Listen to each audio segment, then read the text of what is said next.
Hello students, in this video we'll discuss chapter number 4, the Mamluk dynasty. One more name is there for Mamluk dynasty, that is slave dynasty. बेटा Mamluk dynasty को हम एक और नाम से जानते हैं, वो नाम है स्लेव डायनेस्टी। स्लेव डायनेस्टी क्यों कहते हैं बेटा इसको? क्योंकि इसके जो रूलर्स थे वो गुलाम थे, ठीक है, इसीलिए इसका नाम गुलाम वंश भी है, मतलब स्लेव डायनेस्टी भी इसे कहते हैं।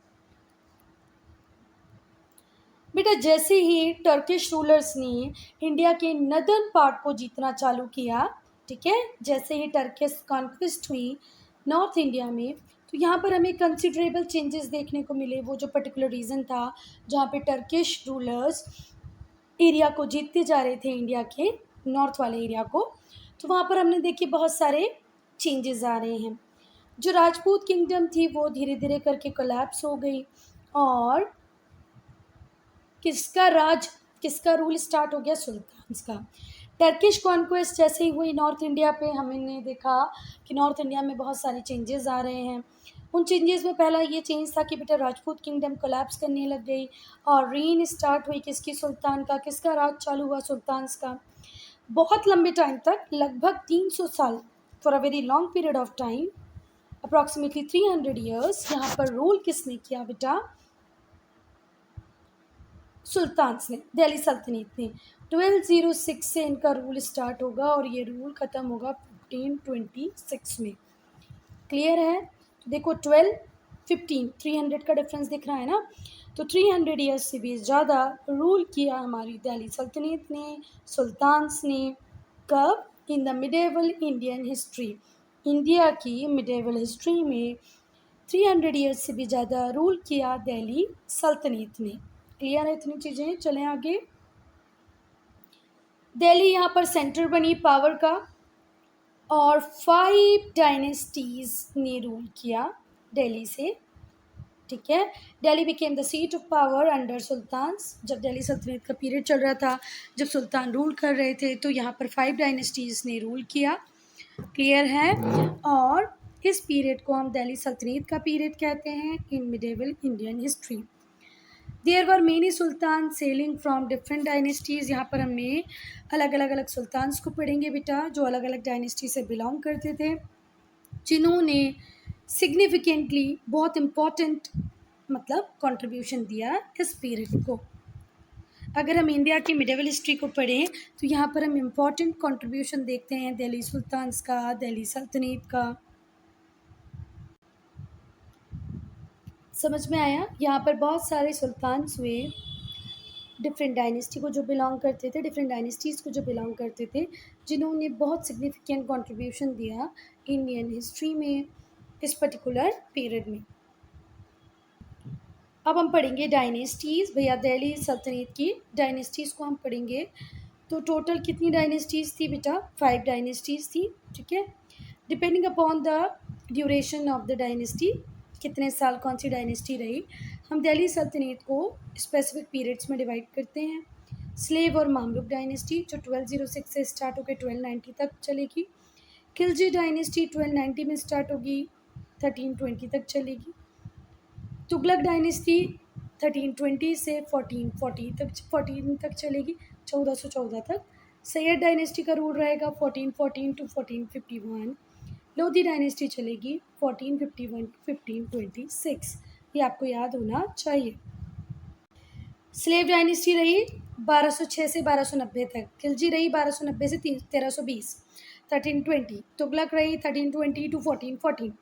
सैयद रही 1414 टू 1451 और लोधी डायनेस्टी रही 1451 to 1526।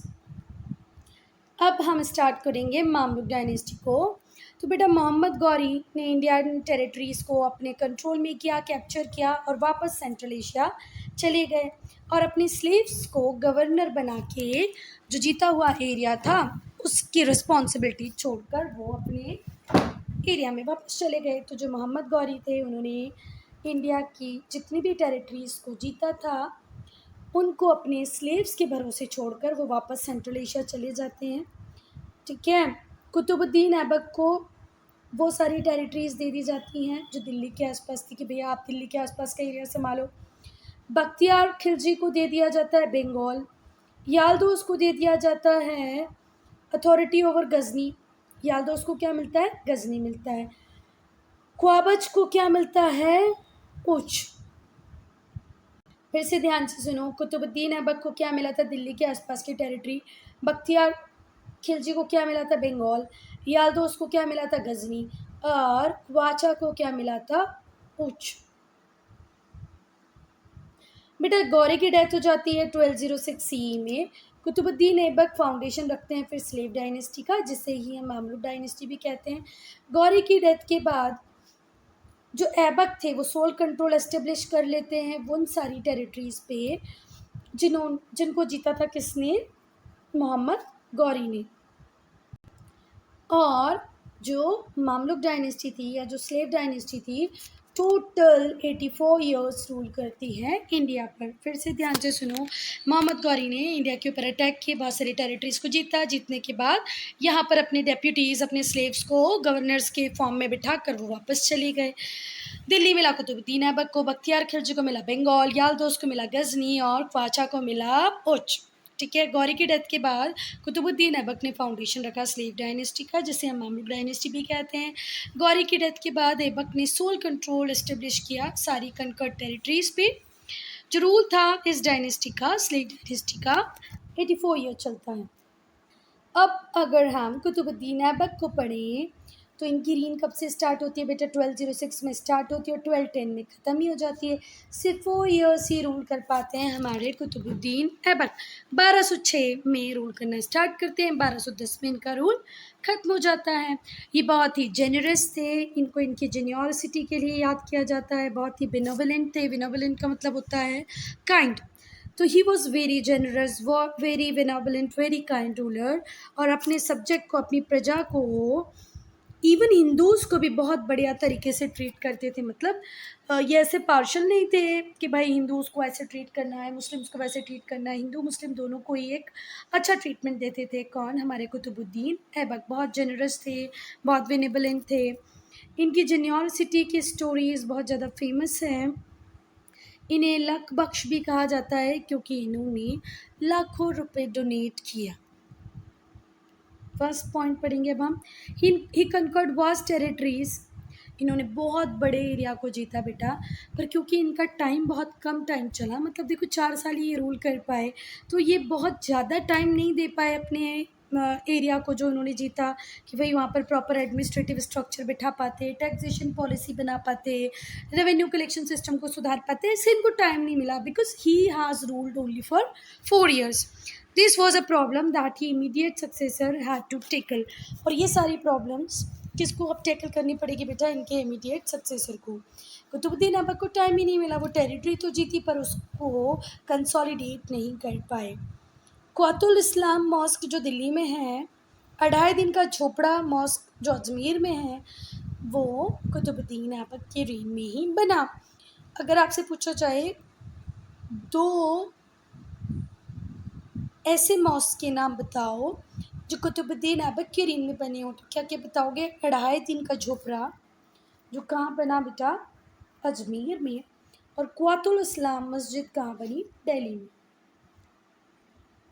Dedicated two famous Sufi Pir of his time. उनके टाइम के बहुत ही फेमस सूफ़ी पीर थे Qutubuddin Bakhtiyar Kaki. Aibak commission construction of Qutub Minar. और कुछ लोगों को ऐसे डाउट रहता है कि कुतुबुद्दीन ऐबक ने कुतुब मीनार अपने नाम के ऊपर बनवाई, तो बेटा ऐसा नहीं है। कुतुब मीनार उन्होंने डेडिकेट की थी किसको? कुतुबुद्दीन बख्तियार खाकी को, जो उस टाइम के सूफ़ी पीर थे। दिल्ली में इसका कंस्ट्रक्शन स्टार्ट करवा देते हैं कुतुबुद्दीन ऐबक। कुतुब मीनार कहाँ पर है बेटा? दिल्ली में है। किसने स्टार्ट करवाया था इसके कंस्ट्रक्शन को? कुतुबुद्दीन ऐबक ने। किसको डेडिकेट किया था? सूफ़ी पीर कुतुबुद्दीन बख्तियार काकी को। ठीक है। जो कंस्ट्रक्शन था ये थोड़े टाइम के लिए हॉल्ट पे रह जाता है, रुक जाता है, क्योंकि सडन डेथ हो जाती है किसकी? कुतुबुद्दीन ऐबक की। पर इसको इल्तुतमिश के रीन में कंप्लीट कर लिया जाता है।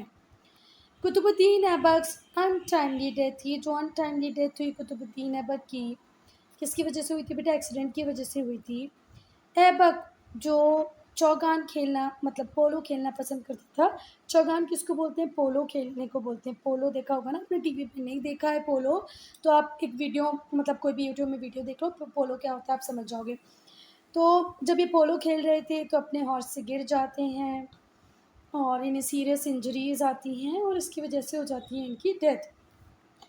कुतुबुद्दीन ऐबक की डेथ होती है अनटाइमली, सिर्फ 4 ईयर ही रूल कर पाते हैं। इनको चौगान खेलना बहुत अच्छा लगता था, मतलब पोलो खेलना बहुत अच्छा लगता था।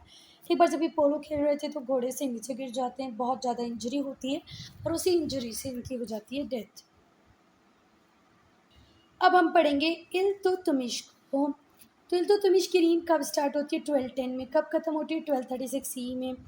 कुतुबुद्दीन ऐबक की डेथ के बाद इनके जो सन इन लॉ होते हैं, सन इन लॉ बोले तो दामाद जो होते हैं, वो होते हैं शमशुद्दीन इल्तुतमिश। वो सुल्तान बन जाते हैं। Right from the moment he ascended the throne, जैसे ही उनको ताज मिलता है, तख्त मिलता है, उन्होंने बहुत सारी जो थ्रेट्स थी, बहुत सारे जो रिवोल्ट हो रहे थे, उन सबको प्रॉपरली डील करना, टैकल करना स्टार्ट किया।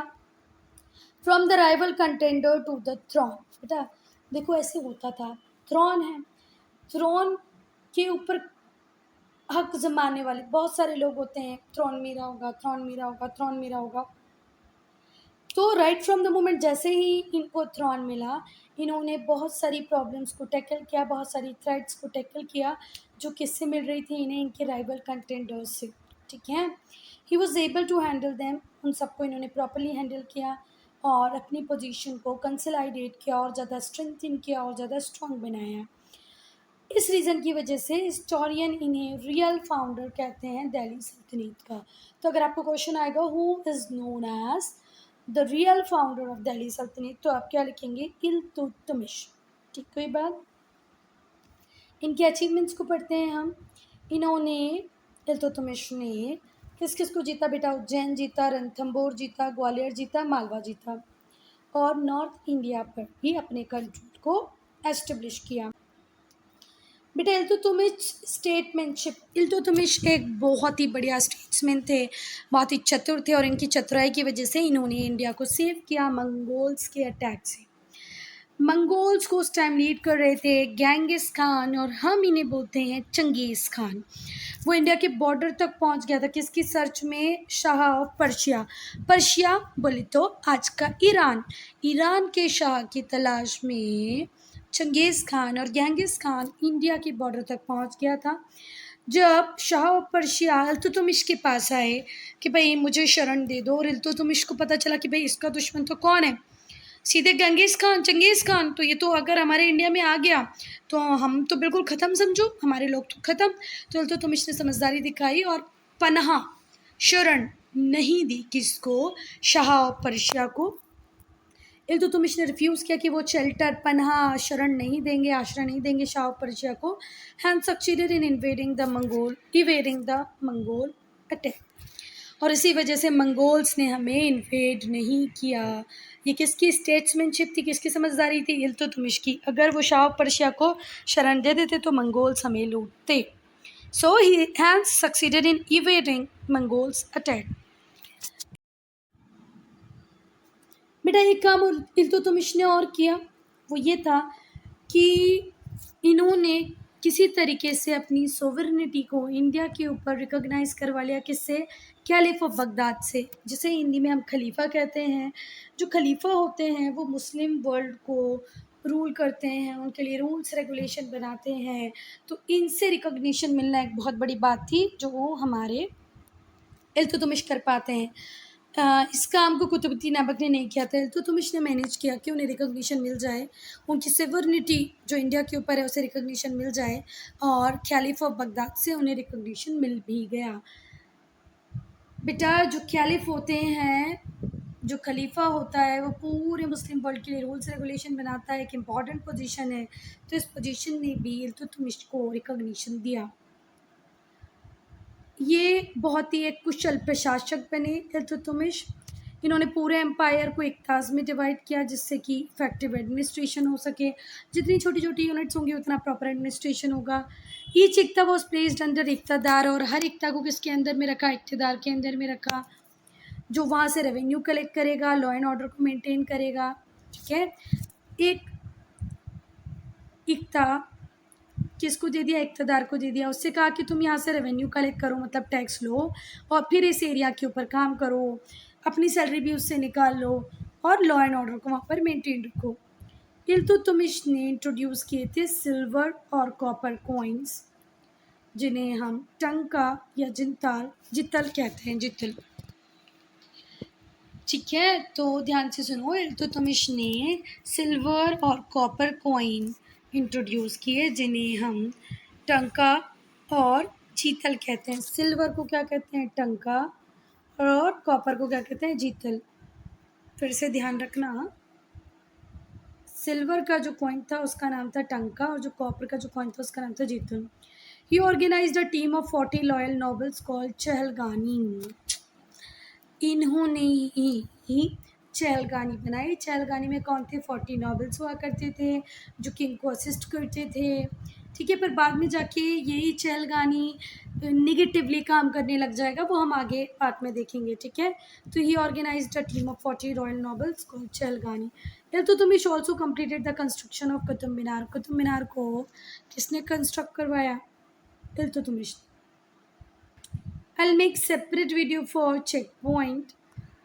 We'll start part 2 with Zia Sultan. So student, I'm ending this video here. Only if you have any doubt, any problem, to write in comment section.